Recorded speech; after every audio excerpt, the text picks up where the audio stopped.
Let's get ready to rumble! And we're back! You're Between Two Dumbbells. I'm your host, Skip Hill, and I'm bringing over 40 years of bodybuilding experience to the table, including over 24 years of online coaching. I'm joined today, as usual, by my co-host, Dr. Marv, but I'm also joined by what you could refer to, I guess, as the third dumbbell. We're not between two dumbbells today. We're between three dumbbells. Jason Theobald. Typically for each show, we posit a thought about a training exercise or training methodology, and then we deep dive into the minutia. However, today, we're going to be talking to Jason. I want to dig into microbiome. I'm hoping I'm saying these terms right because I know very little about them. Microbiome health. I want to find out, is there anything to this? Is this a niche that, I don't know, just creates a ton of money for trainers? Or is there a benefit? Or are there benefits for people from a health standpoint, but from a bodybuilding, get shredded, bro, get huge, spelling huge, HYUGE benefit? I don't know. So I'm going to, I don't know, I say take off the gloves, but I just want to learn. I want to hear what Jason has to say. I want to hear what Dr. Marv has to say. And I guess we'll kind of go from there. Jason, if you don't know Jason Theobald, or you're not familiar with what he does, who he is, where he's from, Scooby Health.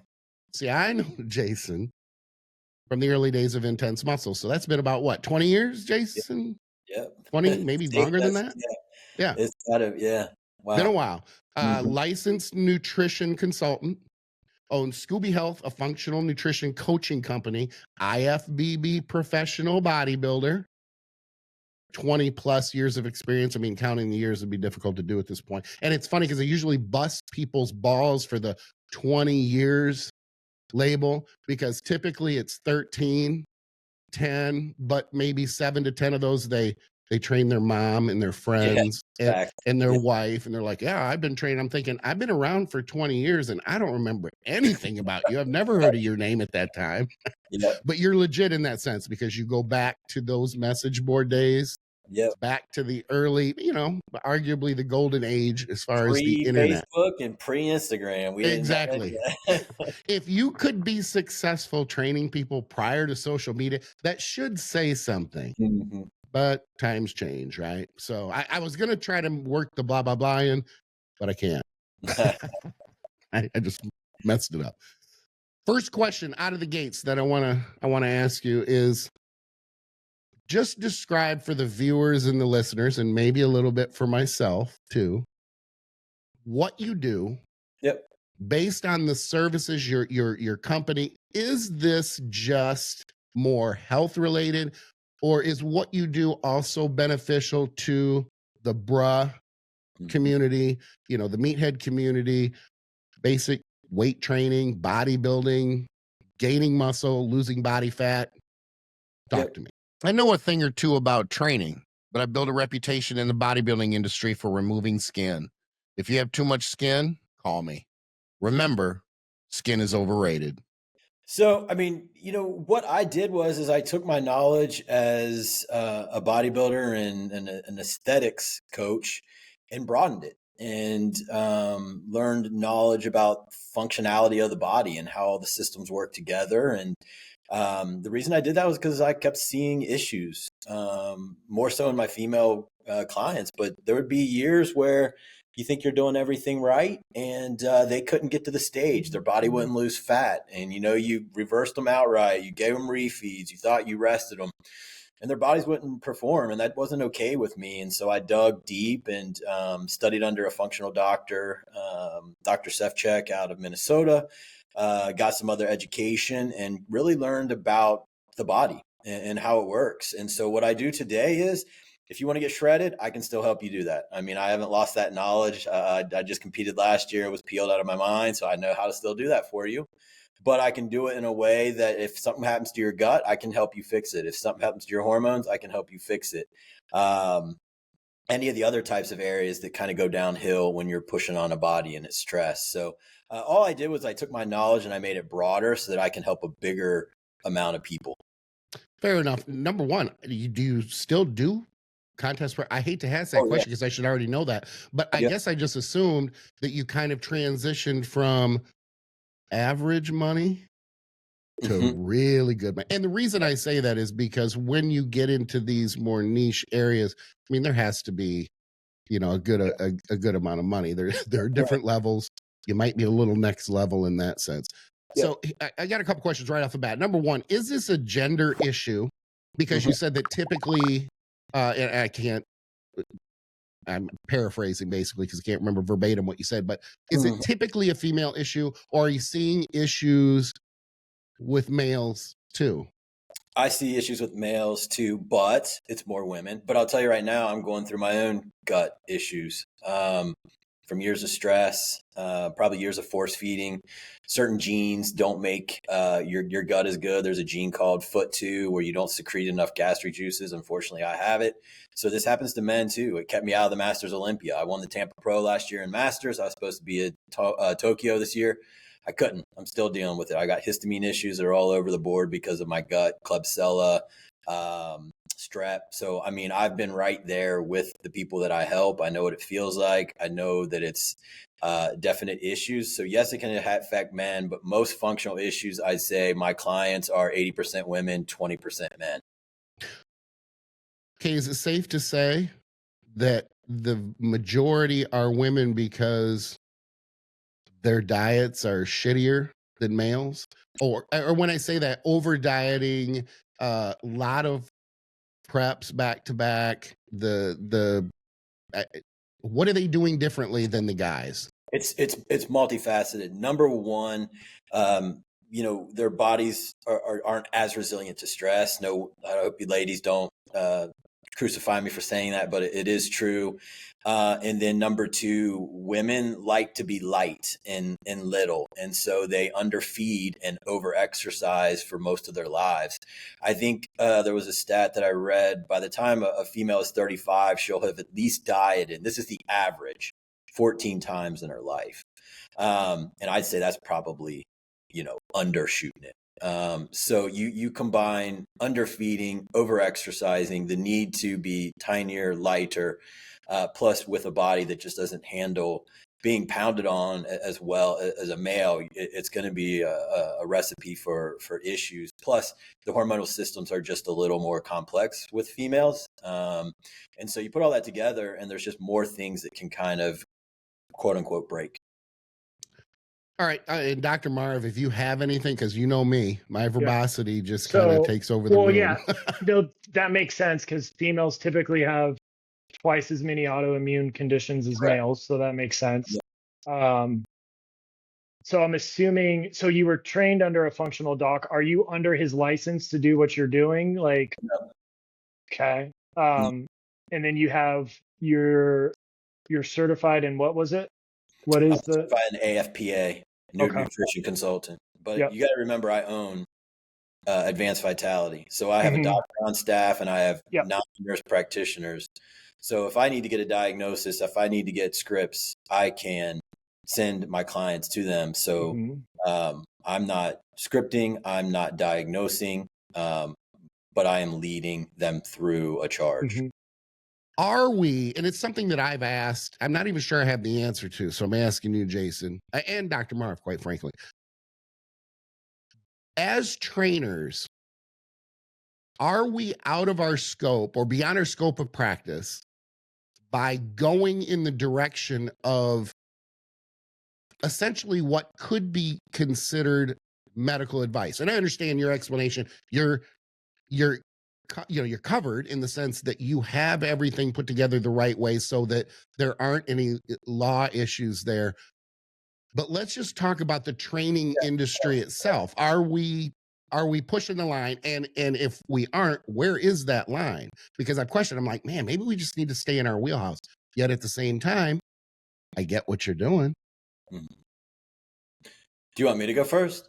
Yeah, go ahead. I'm sorry. I didn't mean to. Well, I think it is an open for debate, and I think it's going to get interesting. But my first thing that comes to my mind here is this: there's a need. There's so many people that are messed up that can't get help from their doctor. I'm just going to say it. I help people with colitis. These people are on the verge of getting their colon cut out, and I help them get it to the point where they're pooping twice a day, a normal shit, and they thought that was never going to happen. And it's because I have time to dig into their lifestyle, to dig into their stress. I can use peptides that doctors won't use that help seal up tight junctions like KPV, lorazepam. You say that to a doctor, their eyes blur over. So listen, it's a need. No one's come to me for strep throat. You give them amoxicillin, they're done. But you got a gut problem and you've been scoped and they tell you you're fine, but you're shitting 19 times a day, and you see that I've helped someone lead that journey through, you're going to come find me. And so I think it's a need. So what really has to happen is the medical community has to step up and learn how to really get the root cause of things. And since they're not, there's a need. And until that need dies down, I think there's going to be people doing what I do. And at the end of the day, if you feel really shitty and you know that someone can lead you that journey, I don't think people really care anymore how that's being done, as long as they're getting to the end. And again, I'm not prescribing, I'm not diagnosing. I'm basically leading you on a journey with the roadmap of, hey, here's how you do this. I mean, I show them how to, use cold therapy to calm the nervous system. I show them how to meditate. I do all these different things that just aren't being done in a 15-minute consultation because insurance has ruined a lot of way medical is practiced. So that's my first answer to it. There is a need. Is it bordering on too far? I don't know, because again, I'm not prescribing and I'm not diagnosing. So I have my team to do that stuff. If someone wants to get a full colitis diagnosis, I can send them to someone within my company and do that. So that's my first, I guess, response to it.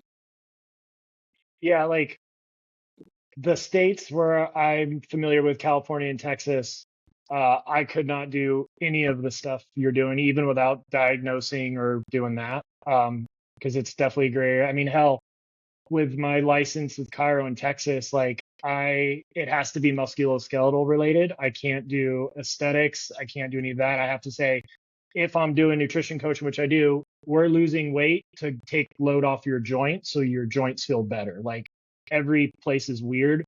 I would just say and you have a team behind you, which is great. A lot of folks in this space don't have a team behind them, right? And like, no, probably not. You're like, you wouldn't be able to defend most of the things that I see gut health experts talk about as trainers only, right? Mm-hmm. But I knew you had that other company, so I assumed, you're doing it by the book, right? But I would just say, for people wanting to get into the space, you got to be super careful, because I see break of scope everywhere. Like, trainers are not supposed to put a hand on a client, yet we do it all the time. I mean, I did it as a trainer, right? So like, it's really just, you got to do your due diligence and know what you're allowed to do.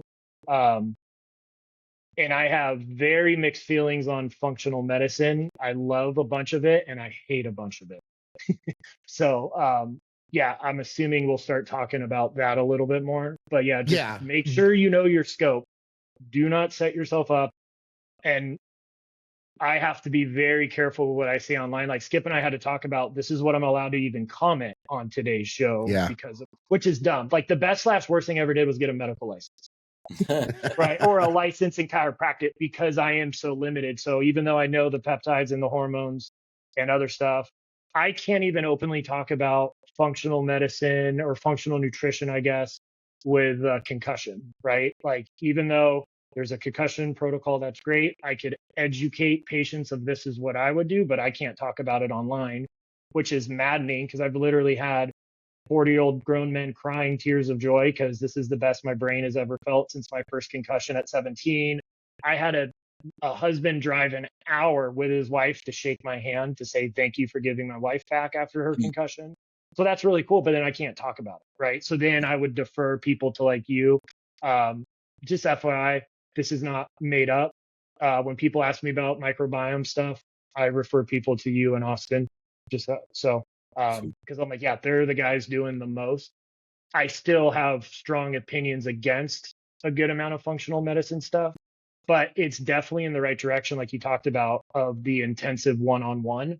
Like, I don't take insurance for a damn reason, right? Like, there's a squat rack in my office for a reason. Insurance ain't going to pay for that. Performance chiropractic and sports medicine in the Houston Bay Area, telemedicine and nutrition coaching all over Texas. And if you're not in Texas, don't worry.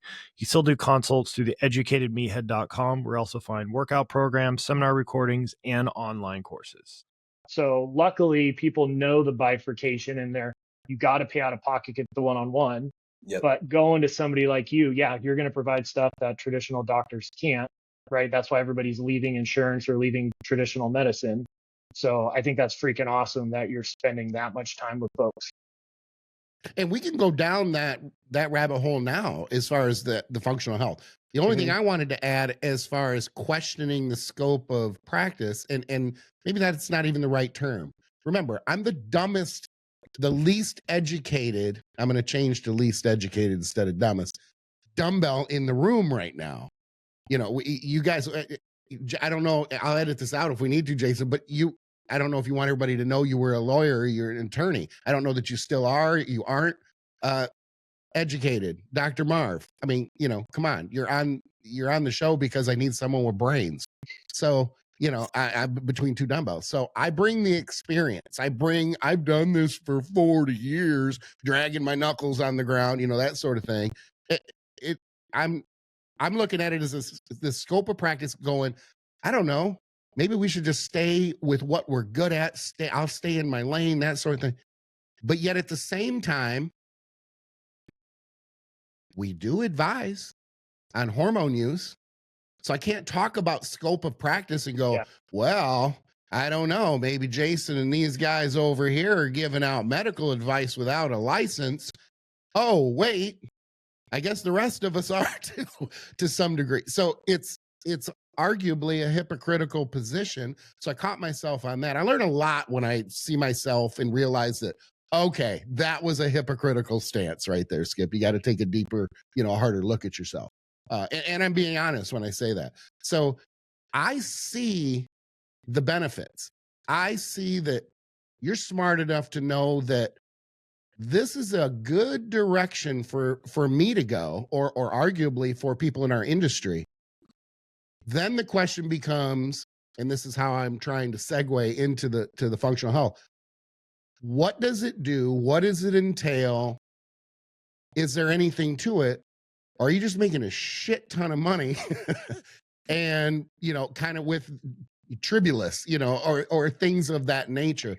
So I don't want to hand it off to you guys, but this is going to be more of the area where I guess I'm asking, sell it to me. You don't need to sell it to me, but that's my position on it. Like, I don't know, but I don't know a lot about it either. So one of you take it and run. So why don't we do this before I start? And it's my issues with functional medicine, the approach overall, obviously not my issues with Jason as a human being. I told him, like, I listened to his old TNT podcast for years. So, like, respect the hell out of him. But why don't you give a quick summary of what happens when somebody comes to you? And then we could kind of talk about like food sensitivity testing. I have a hard time with stool sampling, hard time, the MTHFR. I think that's overly focused. Again, we're going to have our different biases, so we're going to be coming up from different stances. But why don't you explain kind of how it works with you first, and then we could talk about those. Sure. So if someone comes in the door and they're having issues, I have kind of a slew of forms that they fill out to kind of see what is going on. And you know, that way it's kind of explained on paper so I can take a look and think about what's happening. I have a metabolic stress questionnaire that kind of looks at really the 12 main systems of the body and how are they all working together, because, you know, it has to work in a symphony. And if one of those areas of the orchestra are out, I mean, it's going to sound terrible. And that's kind of what functional is. You're just looking at how are the systems working and where's the hang up and how do I fix that system so they're all just in a symphony again, and then playing beautiful music to either build the body or just feel good again in life. And then I have a gut assessment that's very detailed, that, you know, scores a bunch of different sections. And then, you know, over the years, with weight loss resistance, it's one of those things where, you got these women at about that 35 to 55, 65 range that no matter what they do, their old ways aren't working. I help them through that and figure out what's going on. So I have forms for that and what different symptoms they might see.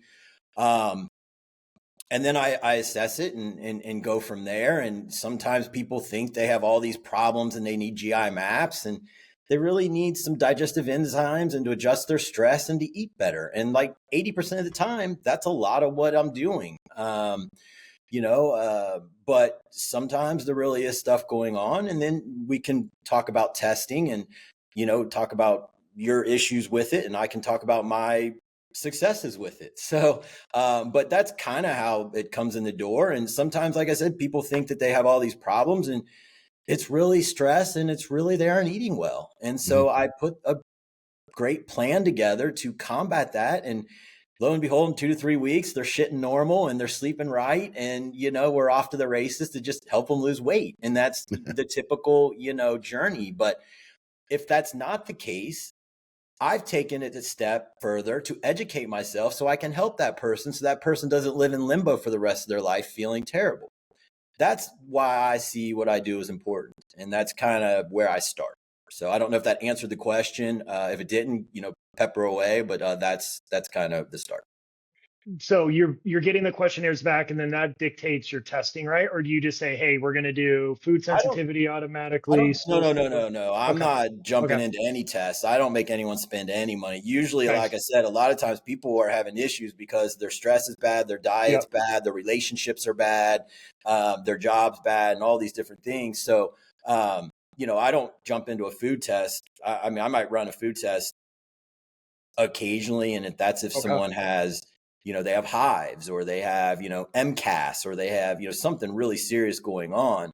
I will usually get a lab though. And again, my doctor writes that. I don't, they write that, they show up to LabCorp, and that's usually that does get done. I'd say 90% of the time, but all these other tests, I work the case first. Functional nutrition is about getting the nutrition right, getting the lifestyle right. And I work that first. And then if we're 4 weeks in and we're not trending good at all, and you're still having horrible constipation, and I've taken care of your enzymes, I've taken care of your stress, now you're meditating, now you're walking every day, you're taking time for yourself, you're getting sunlight, you're doing all these things that really the medical community should be teaching, and I'm not getting a result. Okay, sure. Let's talk about testing. But I don't run right out and say, oh, well, I see you're constipated on this form, let's get a GI map right away. I don't operate that way. Some guys might, and I don't teach that in my university either. It's like work the lifestyle stuff with proper nutrition. Then if you're not getting the result, let's test and see where we're at. So that's how I do it. So what I know about you, just listening to you on the podcast for years, that's kind of what I expected. So I'm not surprised by that, because it's a money grab big time, that you just automatically. So that's awesome that you do that. So the whole IgG, like, I just don't understand why you would look at that. Like the highs would be IgE. So talking about antibodies, like, that's my big issue with that. And it sounds like you don't really use that. I use an MRT. Are you familiar with that? That uses What does that use? So that uses IgA. Okay. IgG. Nice. I eat eggs every morning. If I take a test, eggs are going to show up if I use IgG. Yes. Thank you. Now, an MRT is $600. It's super expensive. But like I said, I'm not getting that right in the door. Like, maybe there's some functional doctors that they have a slew of tests and they just run these for a money grab. Yeah. I don't operate like that. And plus I use the MRT. It's the standard of food testing. And if you've got it on there, then you really have a sensitivity to it. Yeah. But it's $600. So I definitely am not being like, hey, hire me. Now you got to pay my fee. And here's a test you have to run just to work with me. Yeah. But we have it in case we get down that line. And, I don't know why you're still having hives. I don't know why you're still having MCAS symptoms, mast cell activation, all that stuff. So then we can talk about that. But I use the MRT. I'd look into it. It's a really good test. Yeah, it is. Hey, that's freaking awesome. So Skip, I'm going to explain what we just talked about. So typically food sensitivity, the functional world measures an antibody IgG, which I think is complete hogwash. And Jason's already said that too, which is amazing. So awesome. So, IgG is literally just telling you, I ate this food. It is not a sign of intolerance. You could have, there's so many studies with 30,000 people, and people with symptomatic and asymptomatic have the same IgG test, right? So a true intolerance to food would be an antibody called IgE that causes the hives and all that stuff from mast cells and all that stuff, right? So that's what he's talking about. The functional medicine world, typically before this MRT, would go IgG, which I think is complete hogwash, and it's completely made up. And Jason's shaking his head, which is great, because for starters, there's no unit of measurement on these tests. So it's, what does that mean, right?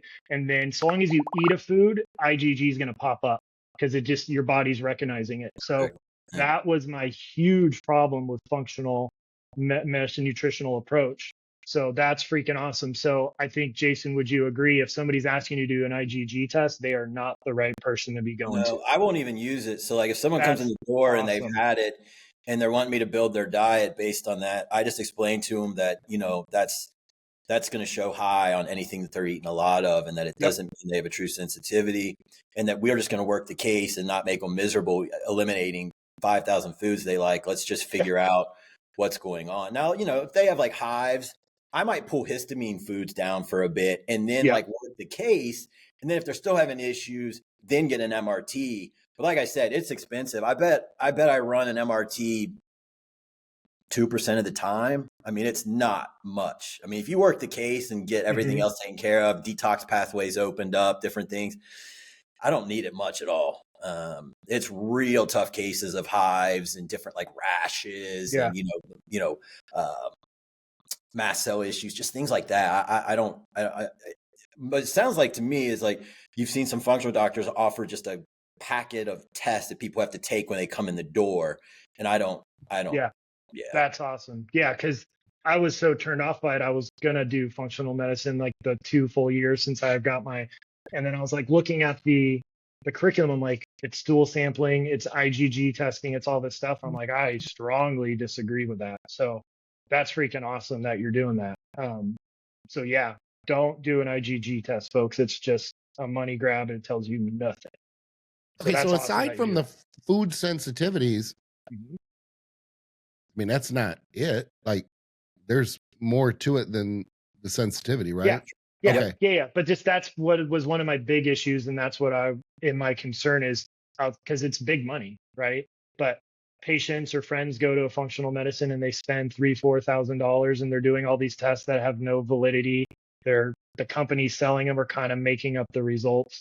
And like we just said, it doesn't tell you anything other than you ate this food at some point.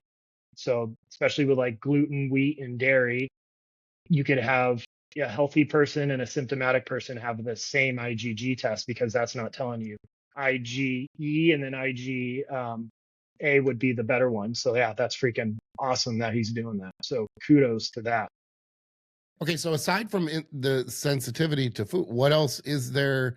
Like what else plays into, like, what are you looking at? I don't know the right question to ask, I guess, but what are you looking at, Jason, from a functional health standpoint? Sure. I mean, it depends on what their issue is. I mean, let's say it's distension, only because that's what comes off the top of my head. Because I'm like, I have a distension problem.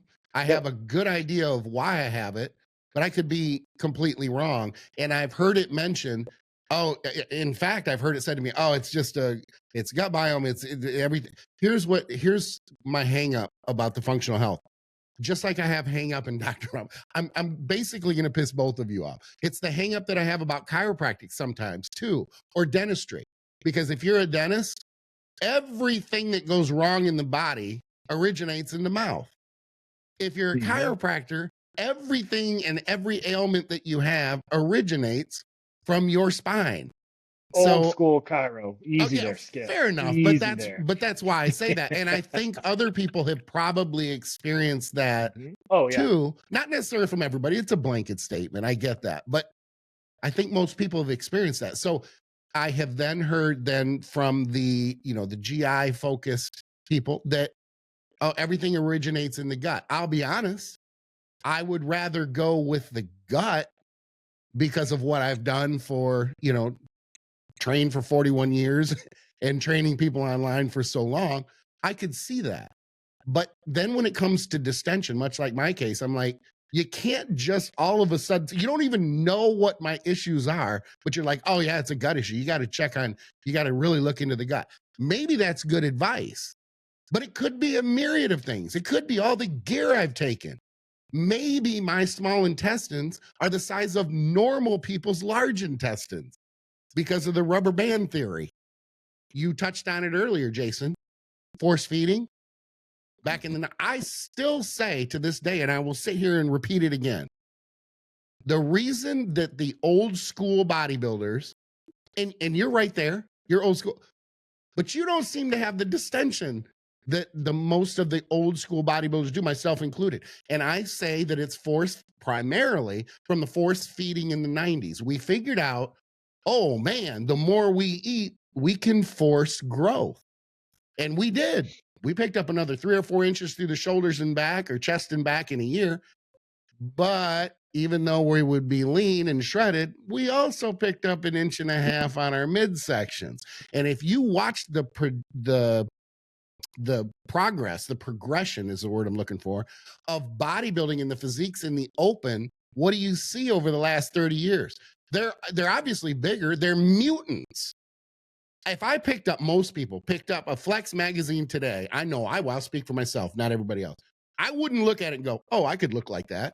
I'd be like, that can't happen. I could never look like that. So the progression is they got bigger and they turned into mutants, but their midsection, I mean, it's the sole reason that classic bodybuilding was invented, the division, because it was just going in a direction that we're all like, well, we're not all, we still have the freak factor, but that's this percentage. So do you believe that the GI is responsible for a lot of this distension? And if so, you don't know my, symptoms and you don't know everything, but someone comes to you with distension. Where are you going to go first? What are some of the questions that you're going to ask?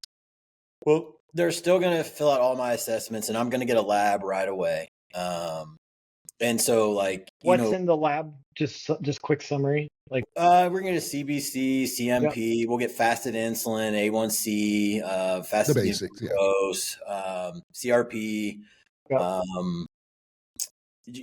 Just fairly simple functional panel, but I know that doesn't help your listeners. I'm kind of trying to, I wish I would have put it in front of me. If there's anything else that needs to be called out, of course, all hormones. If we got a gut issue and someone comes to me and they say I have distension, the reason I look at hormones is, if someone's running higher estrogen levels, that can affect the pH in the gut. So, Skip, if we take a look and your estrogen's 85, I mean, I'm going to want to fix that and get it down some. Same with like a woman. If they're running estrogen dominant, their progesterone's tanked, they're more estrogen dominant, that's going to be harder for me to get that midsection back where it needs to be because of the pH balance that can be thrown off. So I want to fix any hormone issues. What if the thyroid is lacking, and when the thyroid is down, the MMC of the gut is not going to move as well. So now you've got a slowed transit time. And when you got slowed transit time, the opportunistic bugs can eat and then they can grow out of it. All a microbiome is, think of like your lawn. You want it to be nice, lush, and green, but even the best lawns are going to have a tiny bit of weeds. Well, if the weeds start to overgrow, that's what happens with an overgrowth. That's what SIBO is. That's what an overgrowth is. And that's when these issues come: gas, distension, shit like I have now, histamine issues. All these things can happen when these bugs, these bad ones, get a little bit too fed or overgrown. But there's always a rule. There's always a reason. Why was transit bad? Why did that food sit? What is going on? So I would get a lab with you. I would make sure everything's balanced. And then we would get to work on habits. Like, what are you eating? How are you eating it? Like, are you eating 8 times a day? That's horrible because you're not giving your body any time to clear out debris. I'd probably teach you to intermittent fast for a bit and maybe do 3 meals. I'd still get your calories in, but that's going to give you your time for your gut to clear out and do what it's supposed to do. Eating 7 times a day, like us bodybuilders did in the 90s and early 2000s, it wasn't good for us. And for me, with some of my genes, That's what fucked me up. And so now I'm paying for it finally as I got older and just kept kind of pushing it on the side. I learned to eat around it until it was finally an issue. And a lot of us guys do that. But is there anything in bodybuilding that is arguably all that healthy? I think any health we get from it is just an accidental side effect. Like, people will tell me like, oh, you eat so well. Well, I guess I eat 3 stems of broccoli with all this rice and this chicken, but I don't know how healthy that really is. And that is certainly not my main focus. Then of course, the gear is just, it's an obvious variable. But here's a question with transit time. Are you seeing more distension with the GLPs? So it's a good question. So far, I am not. I'll give you my own personal experience. When I started GLP, it pulled my inflammation down so much that I could vacuum finally again for the first time in probably 10 years. So yes, if it's over abused, it will slow transit time. 100%. We know that. We know what a GLP-1 does. Right. But I microdosed it. I was doing like 0.75 mgs a week. And I saw inflammation leave my stomach that I hadn't been able to get rid of in years. Okay, when you say 0.75, though, which GLP are you talking about? I mean, are you talking about Retta? Are you talking about Sema? I was using That's all I had. Okay, I didn't have Retta in 2024 yet. So I was using a GLP-1 with a GIP. But I would tell most people probably now to use Retta. But I know that's not what this podcast is about, but that you're asking me about that. So yes, overdone and abused, 100%. You're going to slow transit. And that can, over time, cause that food to sit, cause fermentation, and cause overgrowth. Done right, I'm seeing it pull inflammation out, and guys' waistlines are coming in. My guy who did 212 just recently at Tampa, he saw the same thing. When he started a lower dose of it, his midsection came in. And I think part of that is also from controlling the blood sugars so well now. I have a theory. I don't know if Dr. Marv knows anything about it, but I believe that the more you lose insulin sensitivity, the more that TVA weakens. And I think that's why guys' bellies are also out. If you look at a diabetic type 1, a lot of them have like this hanging belly. And I think there's something along with neuropathy in that belly from being insulin resistant. I haven't dug into it much yet, but I do think there's some connection there. So by improving that, I believe we see midsection start to come in again. So yes, it can cause issues if done too much, just like anything. But in a small amount, I've seen it actually pull midsections in. And those are my 2 theories as to why. Okay, so that falls in line with insulin use being a main component then, in bodybuilding anyway, of feeding the distension monster, if you will. Is that kind of okay? And arguably GH as well. Sure. And that's again why I check A1C and like we look at labs, right? So we're like, what is off in this? That we fix this. And then we'd be, let's say 5 weeks down the road, Skip, and your midsection's looking amazing. But we don't need a stool tample. This wasn't an overgrowth. It was a hormonal issue. But let's say we fix those things and it's better, but it's not there yet. And you're still bloaty, or now you've got gas or whatever it is. Now we might need to dig a little deeper. But you see how it's not always going to be one reason. Right. But as someone who's helping someone through that journey, you have to understand the different variables that can be at play. Okay, let's say then, for the sake of the discussion, let's assume then that there is a decent A1C, that there isn't anything obviously that obviously reeks of insulin sensitivity or insulin resistance, but the distension is still there. What's the next move? And I apologize if it sounds like, hey, lay your entire protocol out and let me critique it. But I'm from there. Where are you going? Where are you going? Are we assuming liver's good? All the detox pathways are open. Everything's good. So, there's a lot to look at. But yeah, that's one of the first things I do with a functional client is I flush them out. I get their detox pathways open, methylation, sulfonation, glucuronidase, all these different pathways have to be opened up. Okay, and what's that doing? It's basically removing toxins. So like if I do have to go to a kill phase or anything, it's going to relieve the body a little easier. But it's also, when I do this, when you get the detoxification working better, hormones seem to pop up. I'll have women get their periods back right away. So all these different things get bogged down over time, and we get bombarded with a ton of environmental toxins daily, from plastics to glyphosates to all kinds of things, and it builds up. Mold was one of the things that got me. I tested high for mold. My gym had it, and I know Dr. Marv doesn't believe in MTHFR and thinks it's overplayed, but I have it. And so my buddy trained in the same gym. He didn't get mold issues. I did. So it's in my body bad. And then that affected my gut. So, and anyways, all these things need to be looked at. And so I need to get detox going. So, as your liver's good, all those things are good. If we get that far and there's still issues, then yeah, I'm going to pull a stool sample and see what's going on. But I'm going to make sure I've supported your enzymes, because my forms ask about that. It lets me know whether you might be low in pancreatic. Are you low in bile? Are you low in hydrochloric? Any of those. And I can help put those back. Stress affects all those things. Okay, just so I understand, and I apologize because I just want to make sure I understand, because a lot of times when I don't understand, the viewers don't too. So Sure. Is the stool sample, what is the stool sample going to tell you? Sure. So I use a GI map. I also use a company called Biome Site sometimes, but let's just say we're looking at a GI map. So it's going to tell me, do you have any pathogens like E. coli? Do you have any Epstein-Barr? Do you have any Klebsiella like I have, which is a high histamine producer? That's what's fucking my life up. And then it's also going to tell me, do you have any candidas like yeasts? Do you have H. pylori, which is big in bodybuilding? And then it's also going to tell me your biomarkers. So it'll tell me, how's your elastase, which is your pancreatic enzymes. Are they good? A lot of bodybuilders aren't. It's going to tell me, do you have too much fat in your stool? If you do, you aren't producing enough bile, and that goes back to liver detox, which is one of the first things I do. So in that case, I'll give you some bitters, I'll give you some phosphatidylcholine, and try to crank out and get your bile moving. Because if you have slow bile, you're going to have overgrowth over time. It's just going to happen. It's going to tell me, do you have blood in your stool? And if you do, maybe we got to punt it to a doctor to go scope you.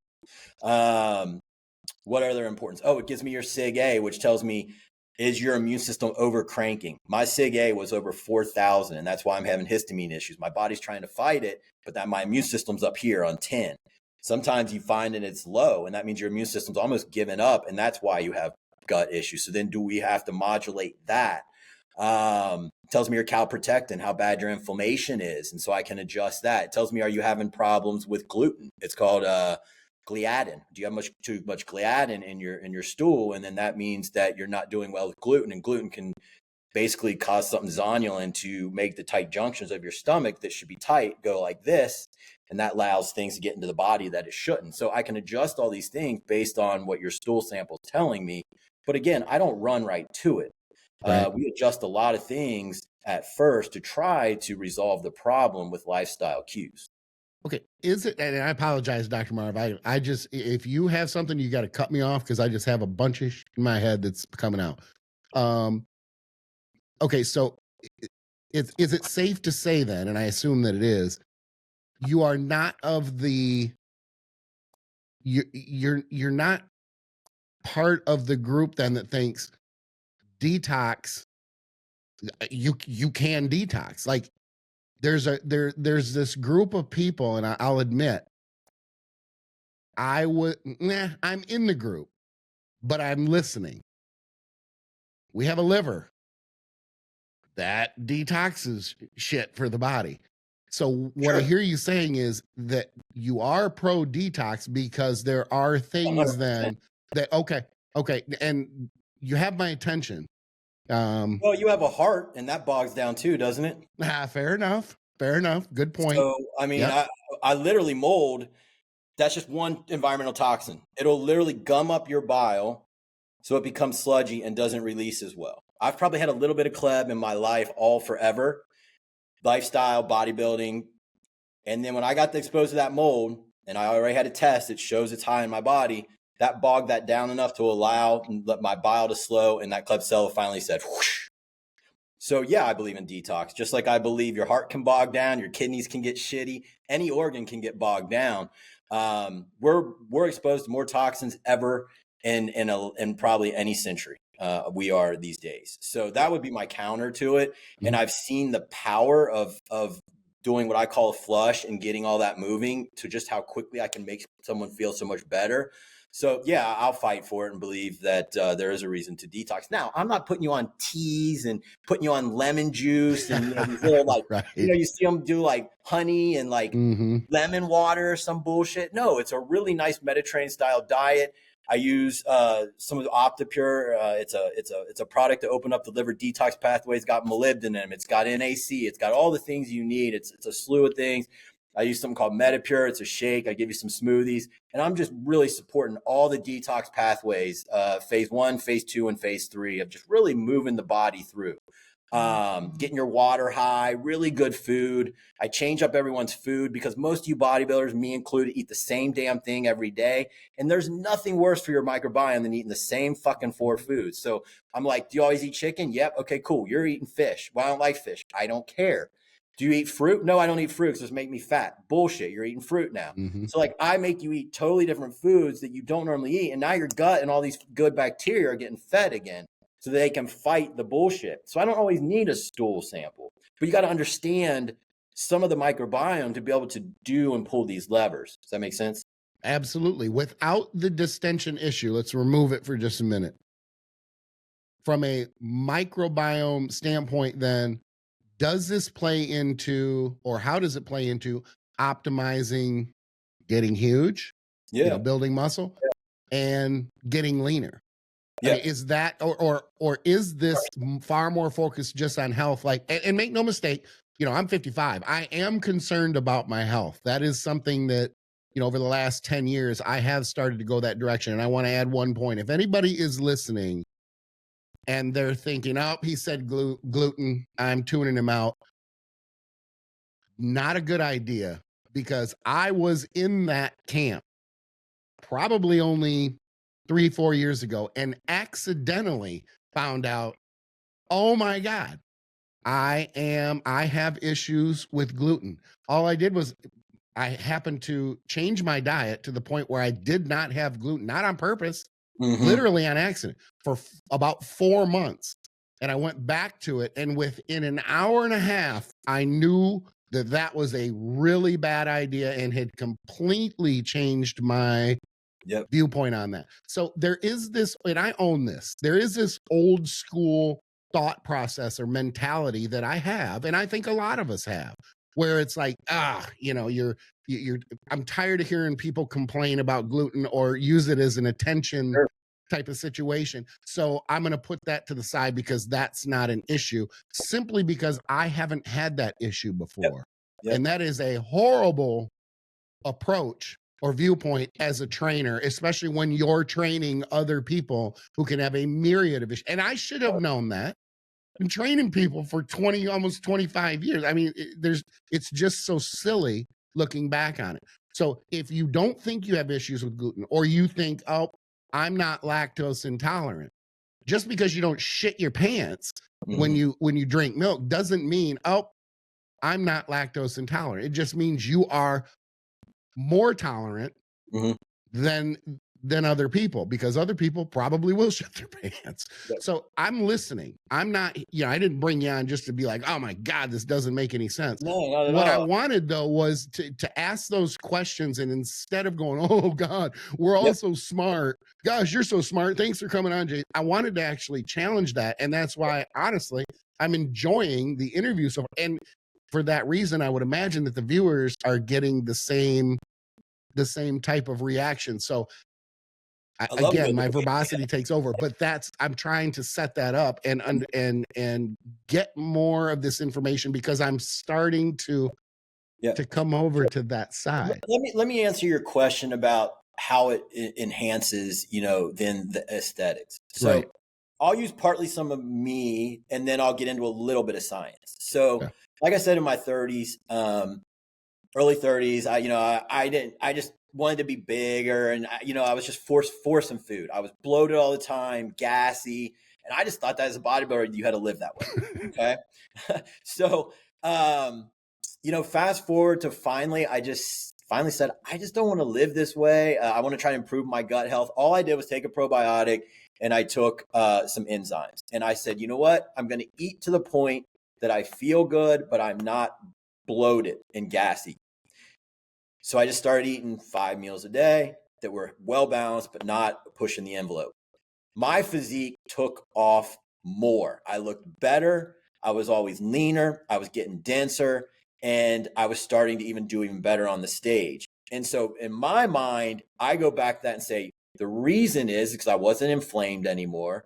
My gut lining wasn't getting all that inflammation. You need that mucosal lining to be healthy to absorb the food that you're eating. You're not what you eat, you're what you absorb. And if you're always inflamed and gassy, that lining can't do its job, and it's probably leaky anyways. And I went back to, I always try that. That's a tight junctions of your gut. And as things push it, it gets leaky and it gets wholly impermeable. Shit gets into your body you don't want. That can push autoimmune conditions. We didn't touch on that, but that's why women have those. And so as you make the microbiome healthier, the food that you eat, you are going to digest better. So then, yes, the body will start to do what you want it to do. A lot of people come to me, they're more fringe anyways. Like if you're the person who gets all your info from the news, you're not hiring me. The people that hire me are the people that are a little bit on the fringe. They know they're not getting what they should from their medical doctor, and they're willing to take a little bit of a risk to get the results they want. At the end of the day, they want to look better, but they have this huge block in front of them. Mm-hmm. So Susie Soccer Mom, kind of little on the fringe. She wants to feel better. It's not getting done under doctor. So she's like, I'm going to hire this guy. I've seen what he can do. We fix her issues. Then we end up just working on in and out of cuts. She becomes almost like a bodybuilding client to me, but I got to fix her first. And because I did, now she's with me for 3 or 4 years. Yeah. And so, yes, that's a long way of saying it, but yes, the gut is hugely important to getting the aesthetic result. It's massive, massive. Okay. All right. Dr. Marv, anything that you want to? So the TVA thing is interesting because, we know for sure like tib anterior fatty filtration with diabetics. So that makes a lot of sense to me. It does. It explains the older demographic struggling with that versus the younger demographic as well. That's really interesting. Yeah. And I agree. Yeah. Type 1s. Like I was expecting to just be hating everything you're talking about, but I really like your approach. And I'm not just saying it because you're on the show. Like stool sampling, you're not getting those, the mucosal adherent colonies, that's going to do your immune system. So, but it doesn't sound like you're making these like ultimatum claims of you do this. Like you're leaving a lot of gray area, which is needed in this space. That's what I hate when people speak ultimatums of you got a stool sample, this is X, Y, and Z. No, it's not true because you're not getting the stuff in the lumen. You're not getting the ones that matter the most for the absorption. So I'm assuming based on your conversation so far, you're having that conversation with your clients too of this is not the end all be all, and you're not leading with a stool sample. So again, if you're going to somebody who's making like black and white statements, I think Jason, you would agree, right? That's not the person. Yes. I always lead with almost always in any of this. It depends. It really depends on the circumstances, right? Mm-hmm. Like, And I always tell people too, like, they're like, oh, so does this mean I have SIBO? And I'm like, well, no, number one, I can't diagnose you. Number two, GI map is not set up for that. Technically, if you want a label slapped on you, you've got to go get a breath test. And that's not going to tell me what bugs I'm dealing with. It's just going to tell me, do you have methane or do you have hydrogen? And, if you have hydrogen, you're probably more likely for rifaximin. And if you have methane, you need a few other ones, maybe neomycin, or if you want to go the antibiotic route, you can do that. But that's kind of what I explain to people. And so anyone out there who is going to use a GI map, don't say, oh, well, because you see opportunistic bugs that are high, well, you have SIBO. You number one, we can't diagnose. Number two, it's just not set up that way. So I always explain that. That's freaking awesome, man. So kudos again. Yeah. Ballpark, and I understand that it depends, no question. So I'm not asking for a black and white answer, but if someone comes to you and they've got they've got these issues and there is some testing involved. Let's say it's a little bit more of an elaborate case Sure. or more complicated or complex case. Ballpark me an idea of of an amount of time that you think that the average situation, not average, but average situation for what you're dealing with, it might be a little bit above average. How long of a time frame are we talking where things can really start to, I guess not necessarily just be fixed, because I don't know if fixed is the correct. We're never really truly fixed or 100%. Yep. But also to the point where we just feel better, and we're starting to see the client is starting to see the impact and go, oh man, I'm sold on this. Like this, okay, this is working. This is worth the money. Yep. For the usual gut case, I'd say you're going to be 10 weeks in, maybe 8, where you're going to start feeling better. That's a typical. If it's a little easier case, I have people who are pooping after the first 2 weeks of opening detox pathways and getting them eating right. I've had people though, where I've had to do 4 kill phases. So that could take 6 months, but they've had gut issues for 10 years. And what happens is with the lot of these, well, not a lot, they live in biofilms. And Phil, Skip, I'm not sure if you're familiar with biofilms, but that's how these bacteria protect themselves. Bacteria, no matter what, it's in a cut or in your gut, they live in biofilms. And the longer this issue goes, the longer they can hide in that and then get into the mucosal lining of your gut, and it's harder to kill. So what'll happen sometimes is I put them through a kill phase. They start to feel a little better. We ease off the killers to reseed the gut, and then it comes back, or they start to go backwards. I got to go back in, and then I got to reseed and see what's going on. So I've had them take 6 to 8 months, man. But those are people that have been having this for years and no one else has solved it. You know what I mean? Like they've been through 4 doctors, antibiotics, and the problem with antibiotics with doctors is they just give them the antibiotic. They don't talk about the diet, what foods can feed bugs, which ones should you eliminate. They don't put them on a biofilm destroyer. My company makes one. It's awesome, called Biofilm Resolve. I don't plug a ton, but it is one of the best on the market. You got to use all these tools. And it's amazing to me. They just give them rifaximin and send them out the door for 10 days. They feel better for 2 weeks, and it's right back because they're still eating the same diet. They're still under the same stress. So, all these things can take time to learn and feel your way through. I'd say 8 to 10 weeks on average case. I'd say easy cases 2 to 3. They're going to start feeling somewhat better. They didn't probably need a GI map to begin with. And then really tough cases can go on for 6 months plus. I mean, these things can be bad if it's left undone. And that's where I'm at. I'm in my second kill phase because I let it go and I just learned to eat around it and said, oh, I'm good again. And so now I'm dealing with it for a while. So it can get pretty nasty and take a while for sure. Can there be a benefit then to using an antibiotic to essentially wipe the slate clean and then rebuild from nothing versus taking the existing microbiome, environment and trying to fix it from there? Yeah, so it sounds like that's the case. What you would do is you can either use antimicrobials, things like berberine will kill, things like neem, things like oil of oregano. So you're thinking natural, right? The benefit to that is it's not like dropping a bomb and going after your good bacteria, okay? Or you can go in heavy with something like rifaximin, and there's going to be potentially more fallout from that, but it is stronger. So with a skilled practitioner, there are times where it makes sense to go in with something heavier. I just think it's terrible when they're given that and they're not given any of the resources to support. They're not taught to reseed and do any of the things. And then by the time they get to me, half the bugs are resistant to it because they've already had 2 or 3 courses. And now it's going to be a really, really tough case. So I give the client many a times the option. Do you want an antibiotic? I can support you with that. Do you want to use the antimicrobials? Here's the benefits and the negatives to each.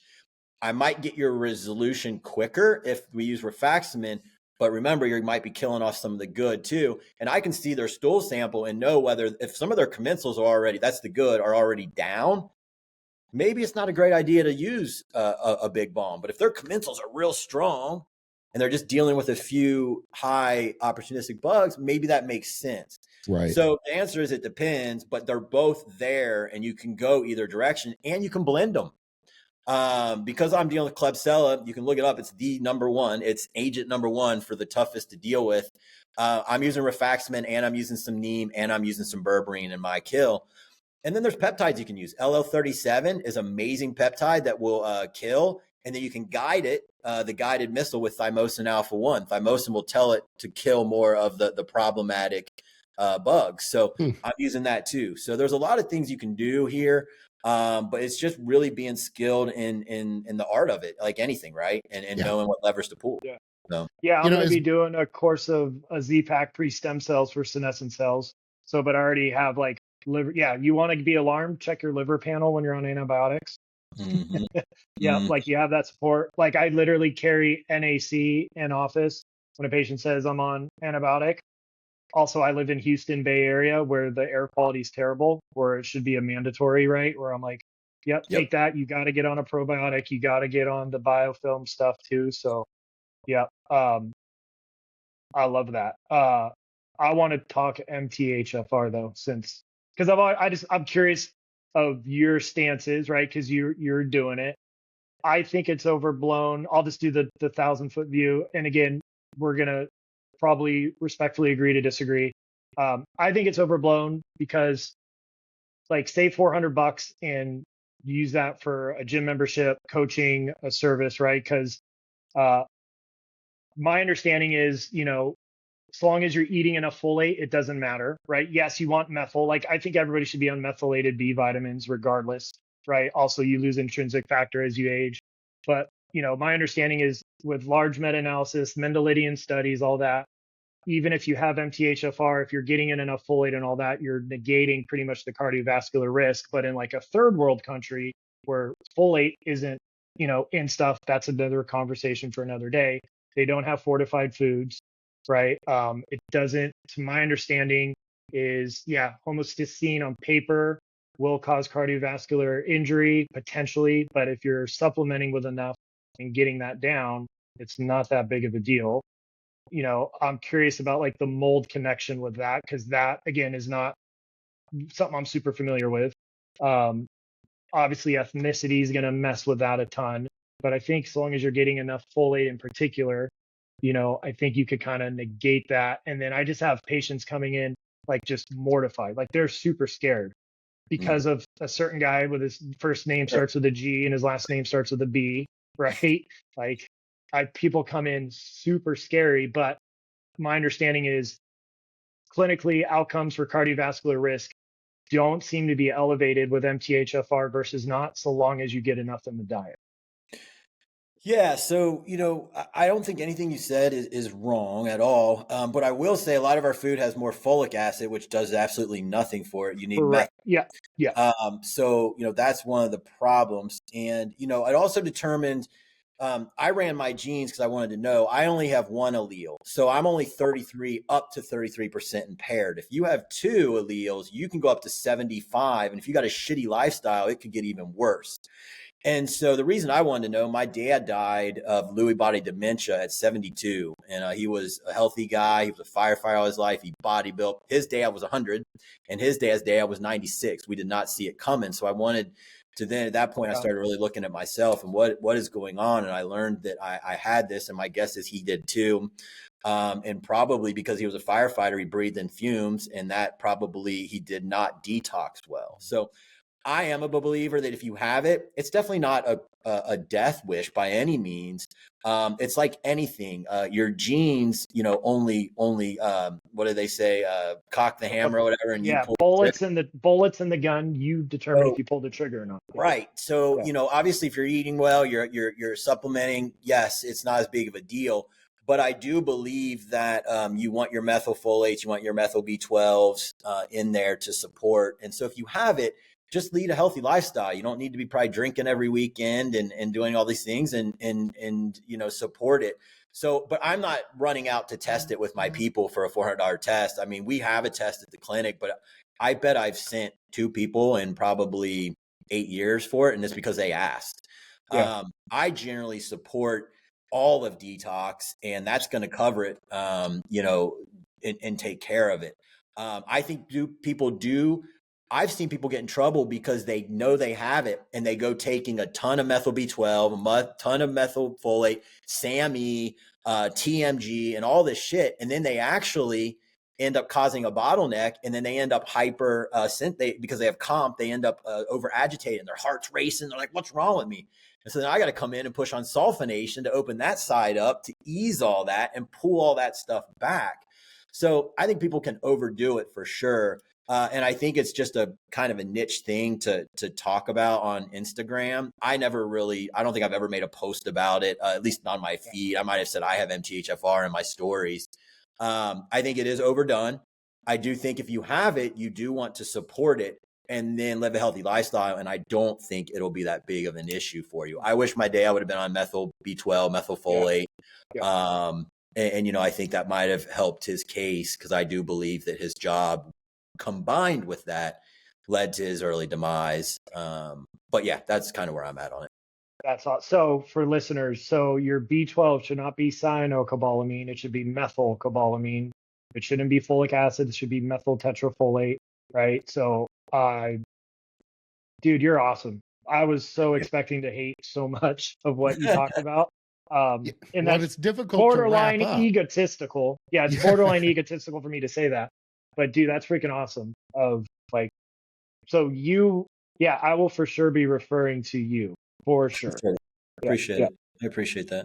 Yeah, this is it's difficult to wrap up, because the truth is I could sit here and listen to you for the next 2 or 3 hours. Else. I'm always open. But here's the other part is you want to give away enough that they understand what you're doing, but at the same time, you know, this is your business. So I respect the fact too. I'm terrible at that second part. I give everything away. I'm terrible at it. I give a lot away too, Dr. Marv. You know, and it's always worked well for me, honestly. Yeah. I answer everyone's DM. I tell them probably more shit than I should, but it's, you know. I think at the end of the day, people understand that their specific situation is going to have a specific and customized, you know, it's an individual process that, you know, you could give away the next 4 hours and they'll have ideas, but you know, it's kind of like when you say, oh, this is how you train or this is how you diet. And they go off and they do it themselves and it works about 40%. Correct. So they're like, yeah, I should probably call that guy and work with him, or I should call Skip, or I should call Dr. Marv. So it makes sense. I know that you're on a time restriction. Normally I do a quick 10-question fun thing. I don't know that you have the time to do that. I could do 5. Let's do 5. Okay.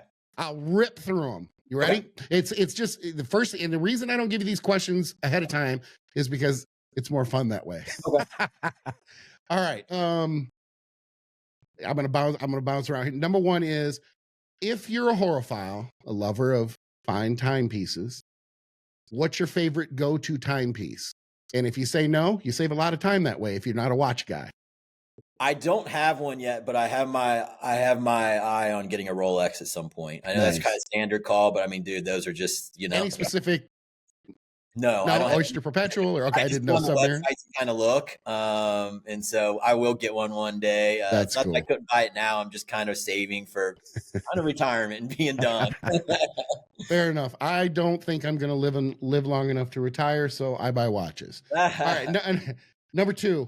Number 1. How many kids do you have? I have 2. Yes. 21 I wanted to make. 11. I'm sorry. 21 and 11. 21 and 11. Okay. And the reason I have to ask is I had to make sure, because this is the second question. Which one of your kids do you love the most? And understand this, they're not going to listen to the podcast, so you can be honest. I mean, I've been honest before. That's in case their moms listen, I am going to plead the 5th. Fair enough. I expected. A good parent probably wouldn't go that route. Number 3, aside from the fact that we talk about good diet and everything else, I'm a burger guy. Where is the best burger that you've ever had? Ooh, damn. It was old at Max and Irma's for me. I used to love Max and Irma's. They was called a gourmet cheeseburger. I used to go there every Friday. Now, where is this? Max and Irma's was in Kentucky. Okay. They were chains, but I don't think they were everywhere, and they went out of business. But they had a gourmet cheeseburger, Max and Irma's. It was delicious. Yeah, fair enough. I was making a mental note, but if they're out of business, I can't have it. Yeah. Number 4. This is an important one. Should Philly's Karen be outed? Oh gosh, yes. We have to know who this person is, and they 100%. screwed it up twice. Come on. You would think that all these people would be better at this than to screw it up. It's been almost a week, and we don't know who she is. Come on. Yeah, ridiculous. I mean, if I was that dad, I wouldn't have given that ball back.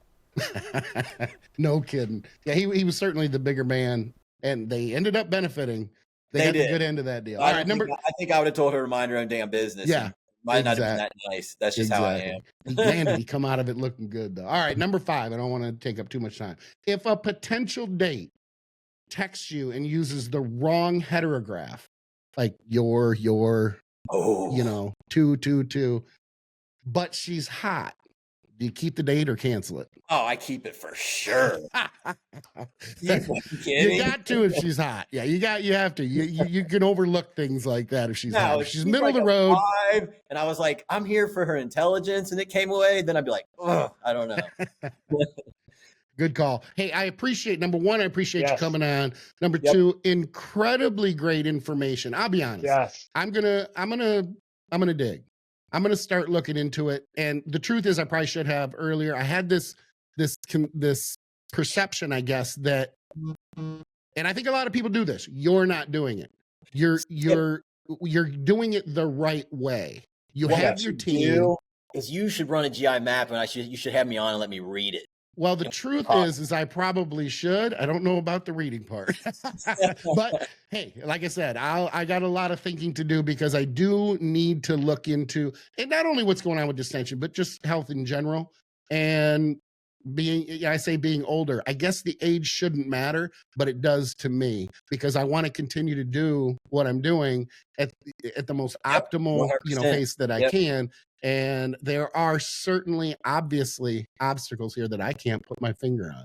So, and I don't want to forget, how do the viewers contact you if they have questions or they might want to work with you? Yeah. So there's ScoobyHealth.com is my website, and you can fill out something there.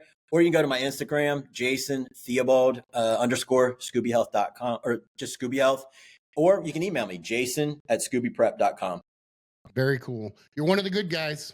Appreciate you. And you know this industry, not everybody's a good guy. Not everybody's a bad apple either. But I sometimes have to remind myself that there are good people in this industry, and you are definitely one of them. Thanks for coming on, Jason. We appreciate you. Thank you. Yeah, see you guys. That's awesome, man. Thank you very much. All right, Dr. Marv, we got to get to getting. This is Skip, Dr. Marv, and Jason, Scooby Prep Splitting. If you enjoyed the show, be sure to like, subscribe, share, and ring the bell. If you didn't like the show, pretend you did. Like, subscribe, share, and ring the bell anyway. It should sound a little something like this.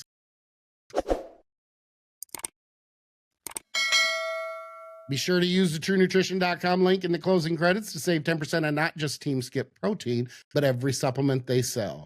Dr. Marv, how can someone reach out to you if they have questions or if they want to work with you? Easiest way is Instagram at dr.marvin.saysdc. I'm in my office right now in the Houston Bay area. Yes, there is a squat rack in my chiropractic office. There is a full, small little gym. TheEducatedMeathead.com, workouts, consults, all that. I do telehealth for all of Texas. I do nutritional audits for all of Texas. And yeah, that's about it. If you have too much skin, you know who to call. Skip, teamskip.com. You'll find all my contact information, including Team Skip merch. You can also follow me on Instagram at Intense Muscle. Keep in mind that this is a team of 3, not just the 2 of us.